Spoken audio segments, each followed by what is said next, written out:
Hello there, and welcome to Gina Gardiner and Friends. I am very pleased today to be able to introduce my good friend Mitali Deypurkaystha. She's an amazing lady. She's been vegan since 2012, and she helps vegan influencers and entrepreneurs put their mission and message on the map, together changing the world one book at a time.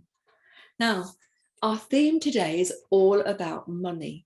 Now, ask yourself, what's your attitude and your belief about money? Do you see it as the fount of all evil, or something that you desperately want and you haven't got enough of? Or are you comfortable with the principle that money is just energy and it's not good or bad? It simply is what you do with it that counts. So Mitali, thank you very much for joining us today. Before we get on to the whole issue of money, talk us through your story. How have you come to be such an influencer? What made you turn to be a vegan? We'd love to know more about you. Thank you for having me, Gina. So, well, I've been vegan now since 2012. The story is that my family adopted a cat from a rescue shelter back in 2009. And we've always been a family that didn't really have pets. I didn't have pets growing up.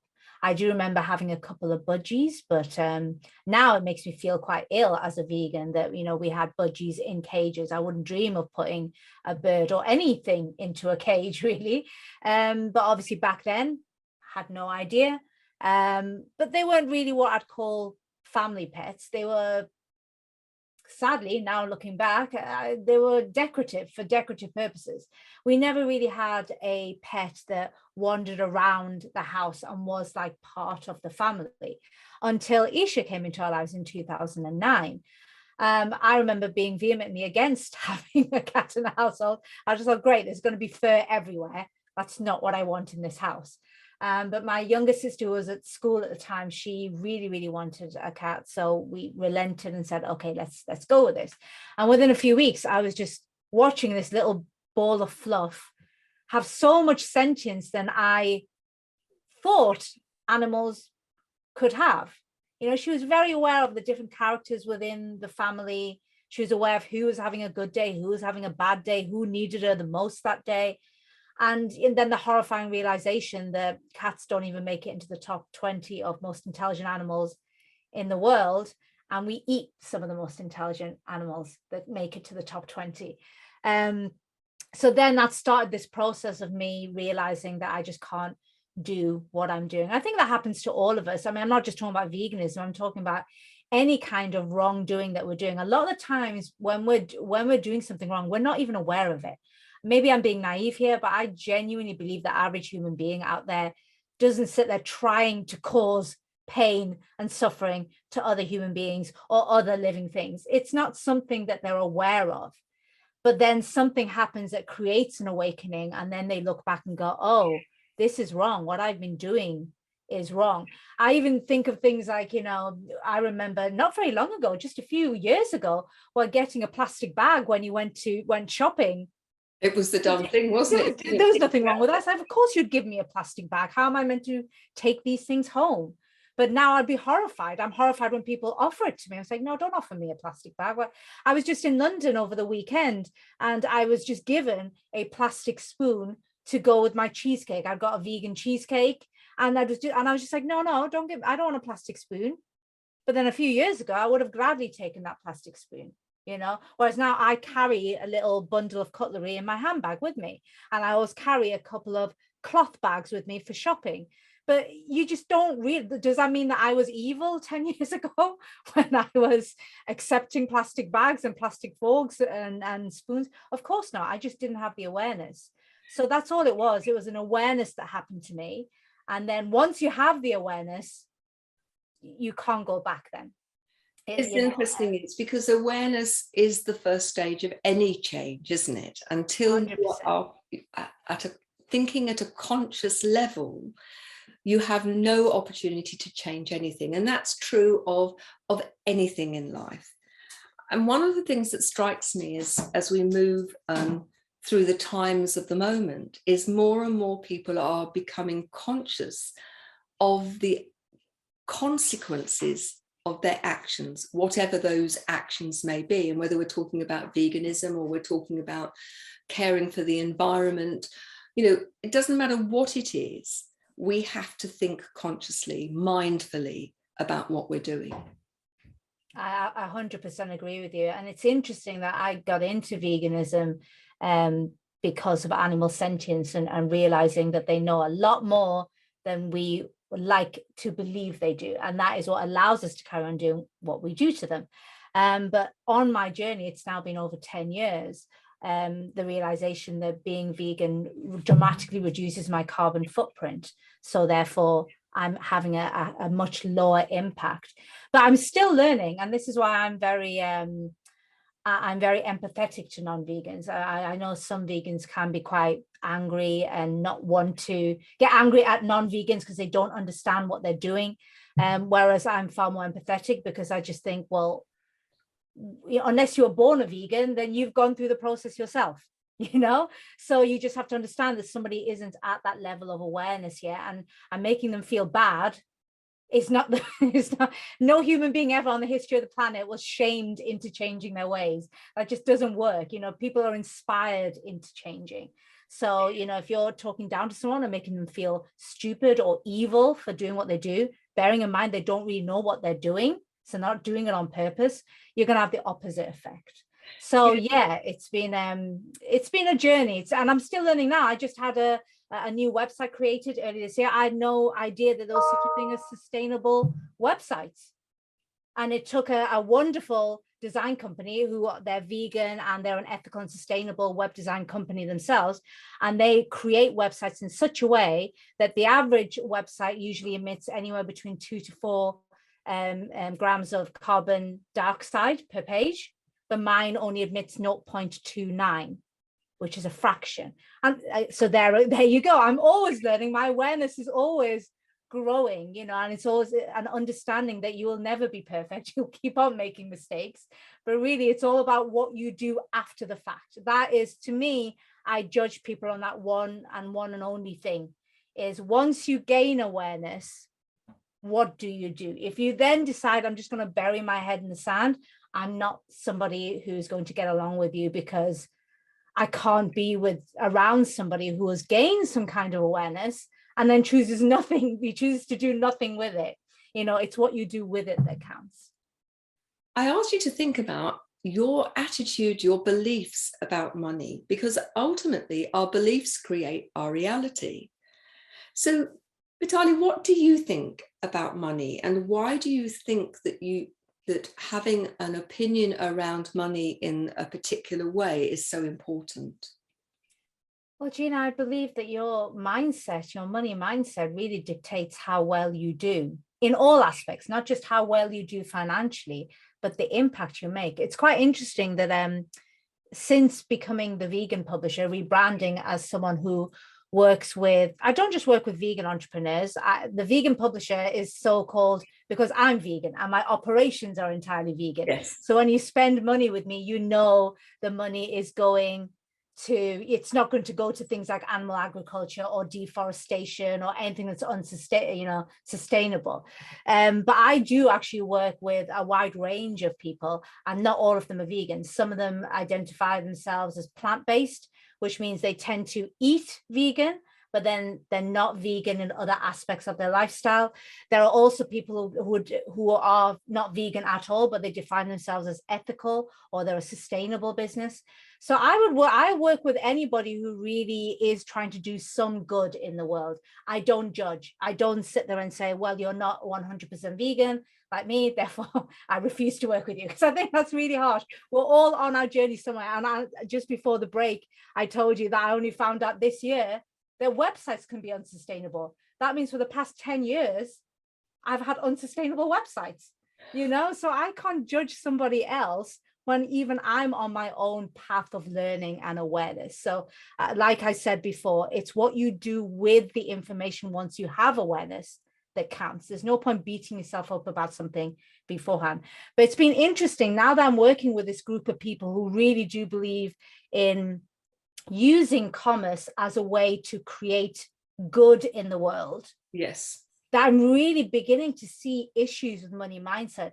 With this particular group of people, I've noticed many of them almost believe that making too much money is bad. It goes against the fact that they're good, whatever good means in their mind. Vegans especially, I seem to meet a lot of vegan entrepreneurs who think they should be just existing on sunshine and trees or something. And I'm just thinking, no, that doesn't work. And I have to have that conversation with them and say, you know, you need to think of money as not a thing. And it's not a good or a bad thing. It's a thing. It literally is a thing. It's a man-made thing. So it can't be good or bad. It depends on whose hands it falls into, whether it's good or bad. And as a vegan or ethical or sustainable or plant-based entrepreneur, a business owner that really does believe in doing good, whether it's doing good for the animals, whether it's doing good for the planet, whether it's doing good for other human beings. If you truly want to have a business that has the impact that you want, then that coincides with making a lot of money, because the more money you make, the more impact you're having and the more difference you can make. I know a wonderful lady who announced just a few weeks ago her design agency. She's a plant-based design agency, and she's been now going for 3 years, doing very, very well. And because she knows her worth and expects to be paid her worth, she's now been able to build a savings account where she now has nearly 6 figures in there, solely to start doing pro bono design work for charities and nonprofits who can't afford her. That's she wouldn't be able to do that if she had this mindset of, oh, I'll just charge what I need to keep me going and pay the bills.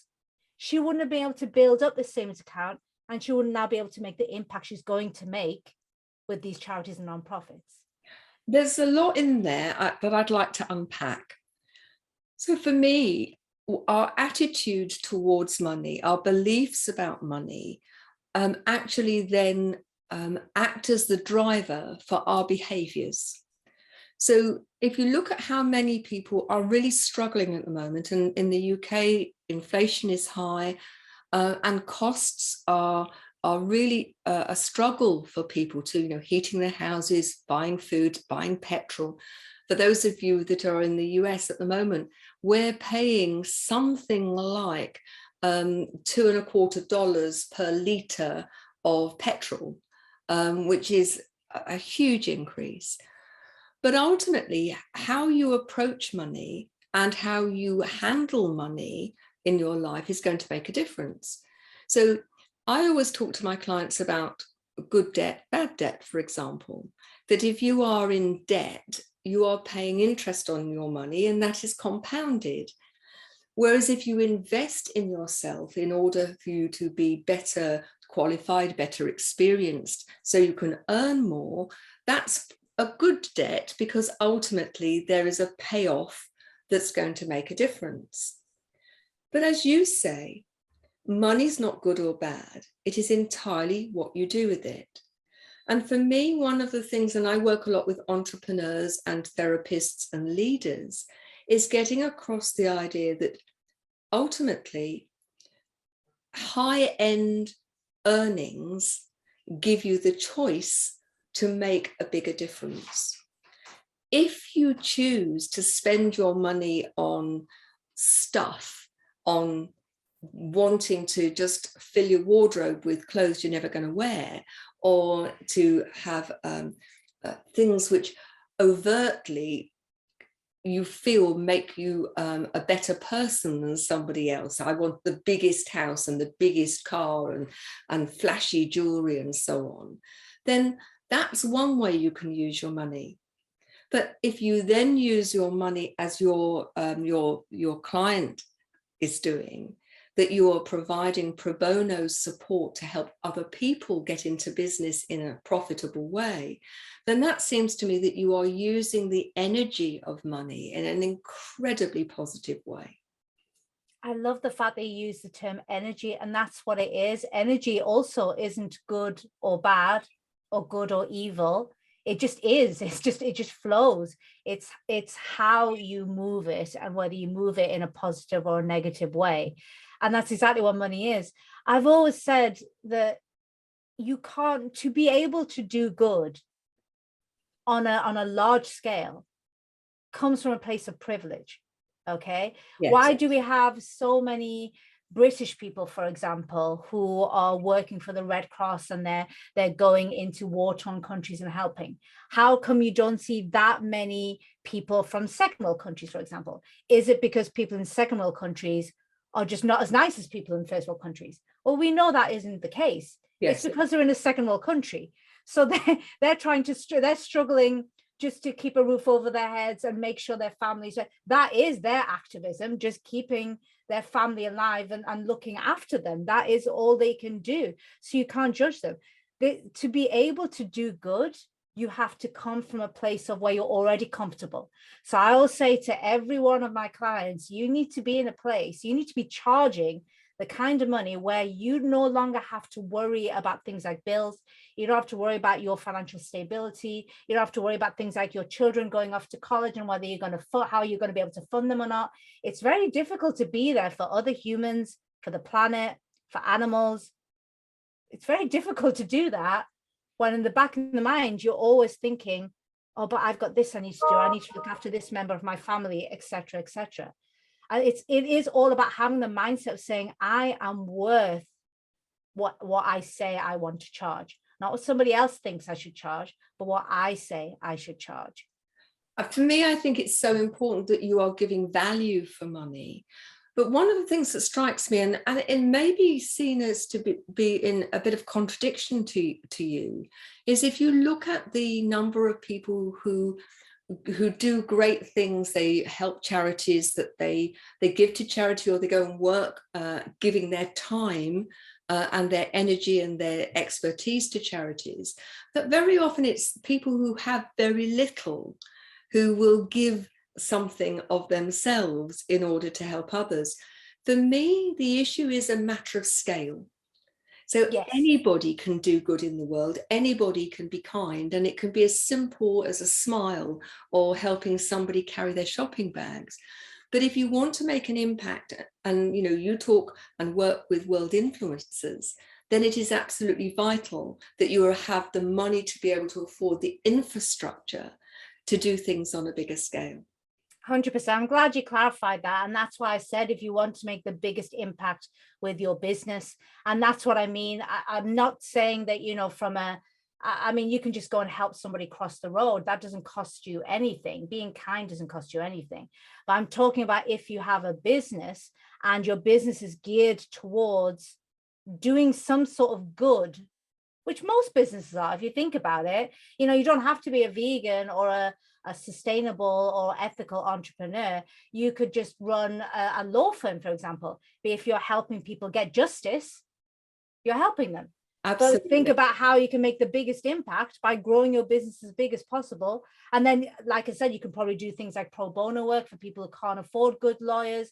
And you go into work every single day with that ease of mind that comes from, I'm financially stable. I don't have to worry about my family. That part, my first duty is done. Yes. Therefore, I am now in a position to look at how to look after other human beings, to look after the planet, look after other beings, animals. But that comes from a place of you being comfortable enough, because your first duty has and must be you and your family. Yes. Because if you and your family are not doing well, you're no good to anybody then. You're certainly no good to any animals on the planet. So that's why I always say, it doesn't need to be this. One of the things I'd like to explore in the last few minutes of the show is that you talk about helping influencers one book at a time. Where does the book come in and how do you help them? I'm glad you asked me that, Gina. So I was a copywriter and a ghostwriter for nearly 10 years. So I wrote all kinds of content, anything business related, I've turned my hand at some point. So I've written press releases, sales pages, emails, adverts, all kinds of things. And of course, books. And then when I decided I'd like to get into a position where I'm teaching people to write, I was wondering what to specialize in, because I thought, well, if I just say I can help you write anything, that's not really very compelling, is it? No. You know, it's not very compelling. You kind of need to specialize in something and be known for something. So I was umming and ahhing about what do I specialize in? And I was actually thinking about sales pages, because I know that is the one that can have the biggest conversion rates. That's the one that really makes money for a lot of companies out there. But then I started to, I used to just thought I'd spend a few months interviewing all of my previous clients and just asking them, you know, tell me which piece of content made the biggest difference to your business. And they kept coming back with the book. And I'm not saying you can now just ignore sales pages and adverts. And of course, you know, as a business, you need all of that content paraphernalia. This isn't an and/or situation. But the piece of content that my clients said made the biggest difference was a book, because all the other kinds of content, they're quite ephemeral, aren't they? Think about social media and emails, and they hear and they get deleted, gone. Exactly, they disappear. There's something about books that they last the test of time. And also there is, I guess in the world of the internet now, everyone's a guru, everyone's an expert. They're not, by the way, unfortunately. Well, they say that. Yeah. Unfortunately, we only find out when we've paid the money and then realize they don't give us the goods that they promise. But everyone is an expert online.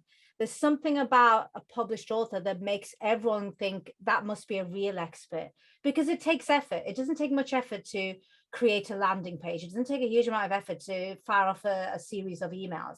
But creating a book and publishing it to a professional standard takes effort. So instantly there's that respect. And because of that, my clients were able to get huge amounts of visibility on their businesses and brands, which then in turn drove a lot of sales into their business. And then they were able to take it to the next level. So that's why now I work with, you know, a particular very inspiring group of people, which are ethical, sustainable, plant-based entrepreneurs.